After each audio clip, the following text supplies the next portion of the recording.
बच्चों, तो आज का हमारा टॉपिक है, आप लोग पढ़ रहे थे function of ecosystem, function of ecosystem.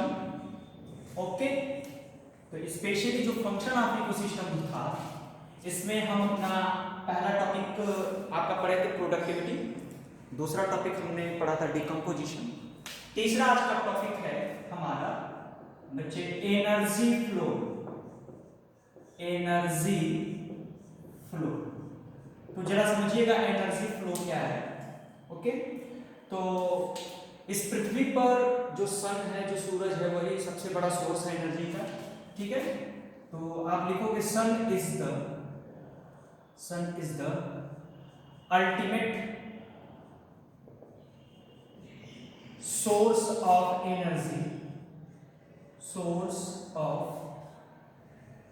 energy on this earth। ठीक है, तो इस पृथ्वी पर एनर्जी का जो सबसे बड़ा स्रोत है बेटा, वो है आपका सन। ठीक है ना। अब जरा ध्यान दीजिएगा, जो स्पेशली जो सनलाइट एनर्जी है, सनलाइट एनर्जी, ठीक है ना, सनलाइट एनर्जी, इस पूरे 100% सनलाइट एनर्जी का जो 50% एनर्जी होता है, जो 50% लाइट है, ठीक है ना, इस 50% लाइट को हम बोलते हैं PAR। ठीक है ना, PAR का मीन्स होता है फोटोसिंथेटिकली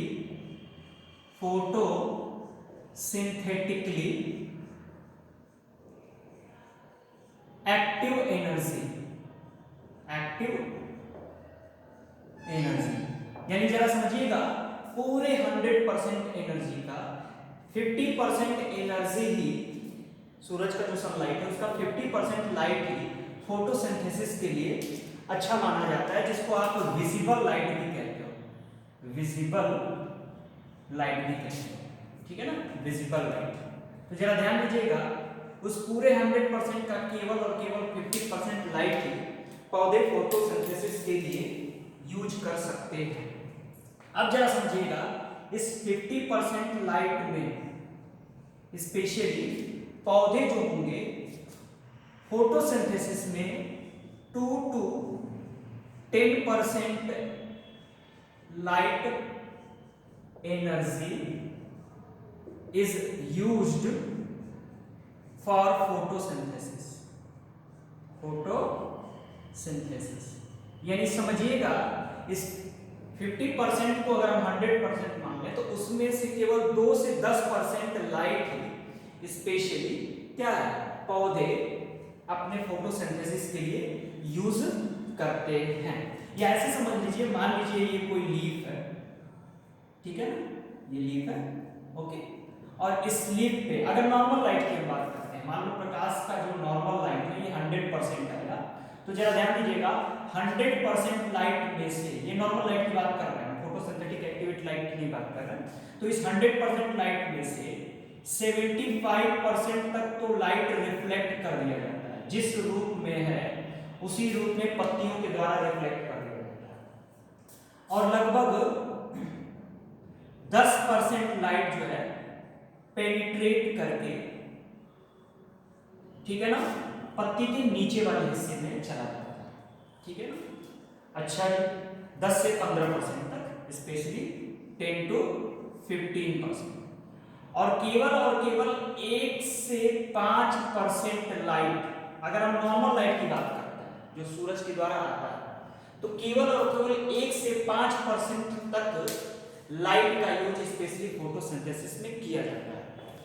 यानी अगर हम नॉर्मल लाइट की बात करते हैं, ठीक है ना, तो केवल और केवल 1 to 5% लाइट ही स्पेशली पौधों के द्वारा फोटोसिंथेसिस प्रक्रिया में यूटिलाइज किया जाता है। यानी कि बेटा आप समझ सकते हो, अगर हम सनलाइट को 2 हिस्से में डिवाइड करें, नॉर्मल लाइट की बात करें तो पौधे केवल 1 से 5% लाइट फोटोसिंथेसिस में यूज करते हैं, लेकिन अगर नॉर्मल लाइट में को नहीं, स्पेशली हम फोटोसिंथेटिकली एक्टिव लाइट PAR की बात करें, तो जो पौधे होते हैं वो 2 से 10% तक इस लाइट का यूज करते हैं। तो बेटा स्पेशली अब हम एनर्जी फ्लो में डिस्कस करेंगे ट्रॉपिक लेवल्स। क्या डिस्कस करेंगे? ट्रॉपिक लेवल की व्हाट इज ट्रॉपिक लेवल। ठीक है, ट्रॉपिक लेवल का सिंपल मीन्स होता है feeding level.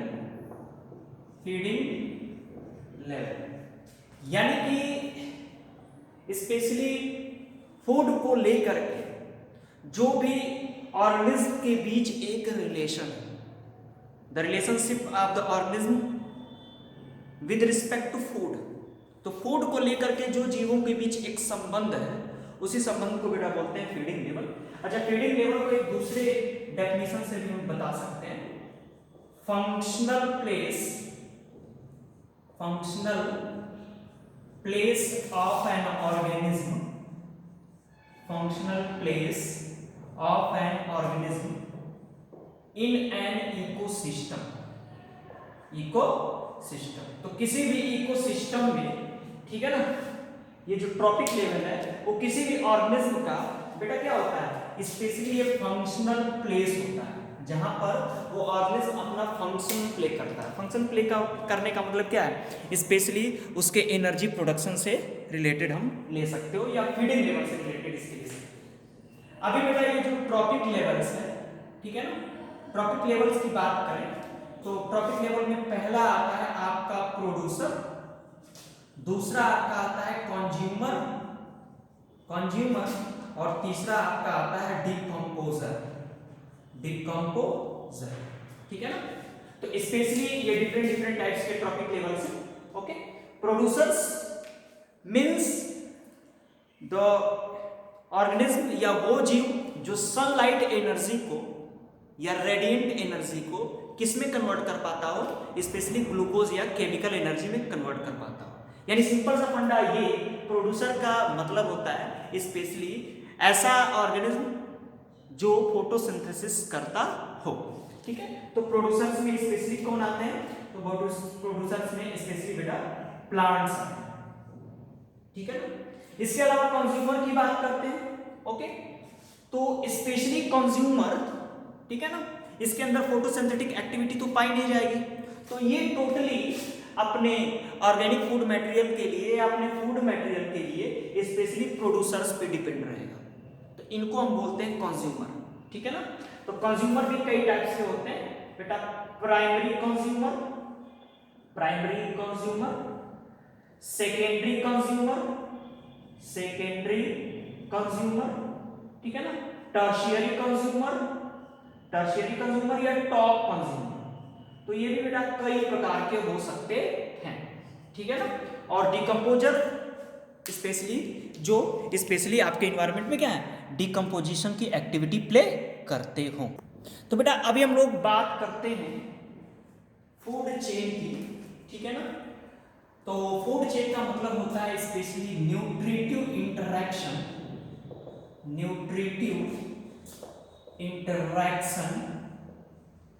Between different trophic levels।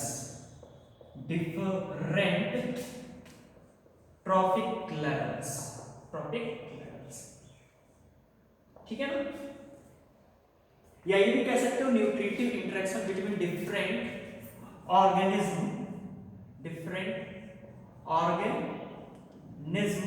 Of different trophic levels. यानी सिंपल सा मेरे बच्चे फंडा है कि भोजन को लेकर के हर एक जीव का दूसरे जीव से जो संबंध है उसी को बेटा कहते हैं हम न्यूट्रिटिव इंटरेक्शन या फूड चेन। क्या बोलते हैं, फूड चेन। इस संसार की एक यूनिवर्सल ट्रुथ कह सकते हो, एक सच्चाई ये है कि इस पृथ्वी पर जब एक जीवन का अंत होता है तो दूसरे जीवन की शुरुआत होती है। जैसे सपोज दैट आप मेरे सामने बैठ के पढ़ रहे हो, ठीक है ना, तो अभी घर से आप कुछ ना कुछ जरूर खा के आए होगे। कोई बनाना खा के आया होगा, कोई चिकन बिरयानी खा के आया होगा, ठीक है ना, कोई फ्राइड राइस खा के आया होगा। तो जो भी चीज़ वो खा के आया है इसका मतलब वहाँ पर उस जीवन का अंत हो रहा है। ठीक है ना। और उसके कारण जो आपको एनर्जी मिली उससे आपको एक नया जीवन मिला। तो इस पृथ्वी का एक यूनिवर्सल ट्रुथ है, ठीक है ना, कि एक जीवन का जब अंत होता है तो दूसरे जीवन की शुरुआत होती है, ठीक है ना। तो फूड चेन का मतलब a sequence of living organism in which one organism consume another due to interdependence. एक ऐसा सीक्वेंस है लिविंग ऑर्गेनिज्म के बीच जिसमें एक ऑर्गेनिज्म दूसरे ऑर्गेनिज्म क्या है, पूरी तरह से डिपेंडेंट है। तो इसको भी बेटा क्या कह सकते हो आप, स्पेशली फूड चेन कह सकते हो, या ये भी कह सकते हो transfer of food energy from transfer of food energy from producer to a series of organism, from producer to a series of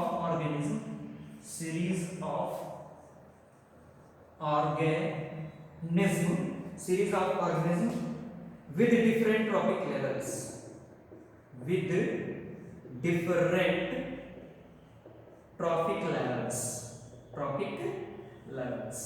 ठीक है ना।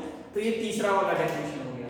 ये तीनों डेफिनेशन आप और करके लिख सकते हो, nutritive interaction between different organism, या दूसरा लिख सकते हो ये, या तीसरा डेफिनेशन बेटा आपने लिखा है कि transfer of food energy from producer, यानी पौधे से जो फूड एनर्जी है, ठीक है ना, वो कहां ट्रांसफर हो, अ series of organism with different trophic levels, जो भी डिफरेंट टाइप्स के ट्रॉपिक लेवल्स हैं, ठीक है ना, उधर ये फूड एनर्जी अगर ट्रांसफर हो तो इसी को बेटा हम लोग फूड चेन कहते हैं। तो यहां पर मैंने आपको 3 डेफिनेशंस बताए। जैसे फूड चेन का कुछ एग्जांपल्स भी हम लोग देख लेते हैं, ठीक। जैसे सपोज दैट ग्रास है, क्या है बेटा, ग्रास, ठीक है ना। तो ग्रास को स्पेशली आप प्रोड्यूसर क्या कह सकते हो, प्रोड्यूसर या फर्स्ट ट्रॉपिक लेवल फर्स्ट, ठीक है ना। अभी जरा ध्यान देना, स्पेशली अगर ग्रास को कौन फीड कर दे, ग्रास हॉपर, ठीक है ना। तो ग्रास हॉपर बेटा जो होगा इसको हम कंज्यूमर बोलेंगे, या प्राइमरी कंज्यूमर, या ये सेकेंड ट्रॉपिक लेवल, ठीक है ना। अभी जरा ध्यान देना, स्पेशली ग्रासहोपर को मान लो फीड किया फ्रॉग ने, किसने फीड किया, फ्रॉग ने, तो फ्रॉग जो होगा वो बेटा सेकेंडरी कंज्यूमर या थर्ड ट्रॉपिक लेवल कहलाएगा, ठीक है ना। अब सपोज दैट मान लीजिए फ्रॉग को इन्वॉल्व किया स्नेक ने, ओके, तो स्नेक बेटा जो होगा वो स्पेशली टर्शियरी कंज्यूमर या फोर्थ ट्रॉपिक लेवल होगा।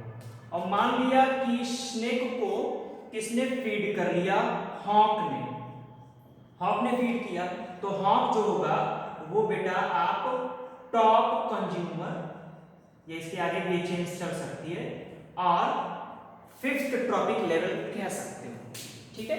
एक बात मैं आपको और भी बताऊं कि short food chain directly proportional to greater availability of food energy. Short food chain directly proportional to greater availability of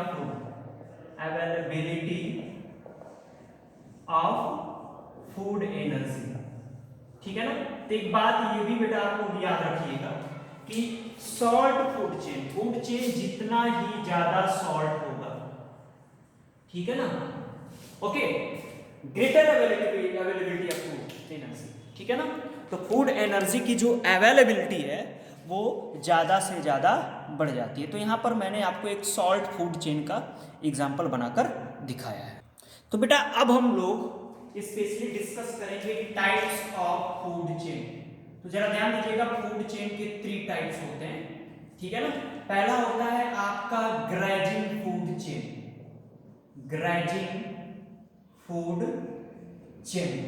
ठीक है ना। जो ग्रेजिंग फूड चेन होता है वो बेचा क्या है, स्पेशली started from ग्रेजर्स, ठीक है ना, स्पेशली ये ग्रेजर्स से स्टार्ट होता है, ठीक है ना। इसके अलावा बेटा दूसरा जो होता है, ठीक है ना, parasitic food chain, parasitic food chain, ठीक है ना। इसकी क्या खास बात है, तो स्टार्टेड फ्रॉम पैरासाइट्स, तो ये स्पेशली पैरासाइट्स से ही बिगिन होती है, ठीक है ना। और तीसरा होता है detritus food chain, detritus food chain, ठीक है। तो बेटा जो ये डेट्राइटस फूड चेन होती है, ये क्या है, started from detritus,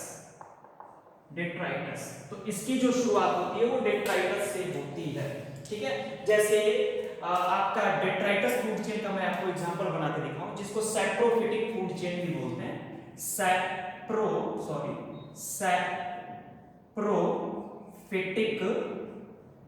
food chain, ठीक है। तो बेटा इसको सैप्रोफिटिक फूड चेन भी बोलते हैं, क्योंकि ये स्पेशली सैप्रोफाइट्स होते हैं जो सड़ी गली चीजों पे डिपेंड रहते हैं। जैसे यहां पर मैंने लिख दिया डेट्राइटस, डेट्राइटस का मींस कोई रोटेन सबस्टेंस है, सड़ी गली चीज है, ठीक है ना, और इसको फीड किया स्पेशली अर्थवॉर्म ने, इसने फीड किया अर्थवॉर्म ने, ठीक है ना। अर्थवॉर्म को स्पेशली बेटा फीड कर दिया मान लो स्पैरो ने, ओके, और स्पैरो को फीड कर लिया हॉक ने, ठीक है। तो ये एक प्रकार का डेट्राइटस फूड चेन हुआ, ठीक है ना।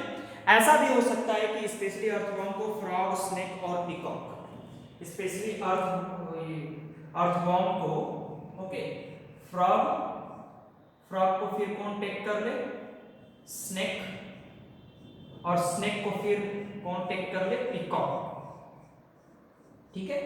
तो यहां पर आप देख रहे हो कि यहां पर जो फूड चेन की स्टार्टिंग हो रही है वो अर्थवॉर्म से हो रही है, ठीक है ना, डेट्राइटस से हो रही है, ओके।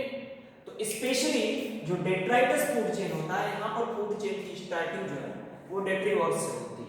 इसके अलावा पैरासिटिक फूड चेन, पहला है आपका ग्रेजिंग फूड चेन, जो कि सबसे ज्यादा नंबर में आपको देखोगे, सबसे ज्यादा स्टेबल जो फूड चेन होता है वो ग्रेजिंग फूड चेन होता है, ठीक है। तो ये एग्जांपल आप नीचे देख सकते हो, ग्रासहोपर, फ्रॉग, स्नेक, ठीक है। एक घास के मैदान से जो फूड चेन की स्टार्टिंग होती है, ठीक है ना बेटा, उसको हम ग्रेजिंग फूड चेन भी कह सकते हैं। तो बेटा ये फूड चेन के टाइप्स को आप ऐसे भी याद कर सकते हो, GDP, G for grading food chain, D for detritus food chain and P for parasitic food chain. तो बेटा हम लोग नेक्स्ट देखेंगे फूड वेव।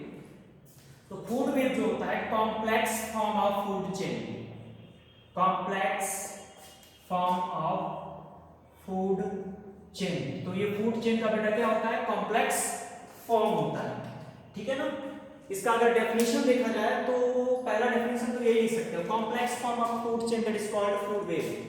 दूसरा डेफिनेशन बेटा कह सकते हो और करके, okay, network of food chain, यानी फूड वेव में ढेर सारे फूड चेन के नेटवर्क होते हैं। जैसे ये पहला फूड चेन देख रहे हो, ये दूसरा फूड चेन देख रहे हो, ये तीसरा फूड चेन देख रहे हो। तो फूड वेव में क्या है, कई सारे फूड चेन होते हैं, तो इसलिए लिख रखा है network of food chain which become interconnected at various trophic level, जो अलग अलग ट्रॉपिक लेवल्स के थ्रू क्या है, एक दूसरे से इंटरकनेक्टेड होंगे। या बेटा तीसरा भी डेफिनेशन लिख सकते हो कि in nature there are found alternative and entire community in an ecosystem with respect to food, यानी सारा का सारा जो नेचर है, ये जो पूरा एंटायर कम्युनिटी है, ठीक है ना, अगर वो फीडिंग रेस्पेक्ट में, खाद्य श्रृंखला में बंधा हुआ हो, ठीक है ना, फॉर्म अ कॉम्प्लेक्स वेव, और उसके कारण क्या है, एक कॉम्प्लेक्स वेव का फॉर्मेशन होता हो, तो उसको भी हम लोग फूड चेन कह सकते हैं, ठीक है। जैसे यहाँ पर देखो ग्रास को रैट, इंसेक्ट और रैबिट ये तीनों खा सकते हैं। अभी क्या है, रैट को स्नेक फीड कर सकता है, ठीक है ना। इसके अलावा स्नेक जो है इंसेक्ट को भी फीड कर सकता है, ठीक है ना, ओके। उसके अलावा लिजर्ड है, लिजर्ड जो है वो इंसेक्ट को फीड करेगा, ठीक है ना। फ्रॉग है वो भी इंसेक्ट को फीड करेगा, ओके। स्नेक भी रैबिट को फीड कर सकता है। तो यहाँ पर एक कॉम्प्लेक्स वेव बन रही है, ठीक है ना। अब स्नेक, पिकॉक, लिजर्ड, हॉक और फ्रॉग हॉक, तो एक तरह से आप देख सकते हो या आप अपने अकॉर्डिंग भी बना सकते हो। तो एक प्रकार से आप देख सकते हो कि यहाँ पर डिफरेंट डिफरेंट फूड चेन मिल करके एक कॉम्प्लेक्स फूड वेब का फॉर्मेशन कर रहे हैं। ठीक है, तो इस प्रकार से अगले सीरीज में हम लोग फूड चेन और फूड वेब के बीच डिफरेंस देखेंगे। ओके।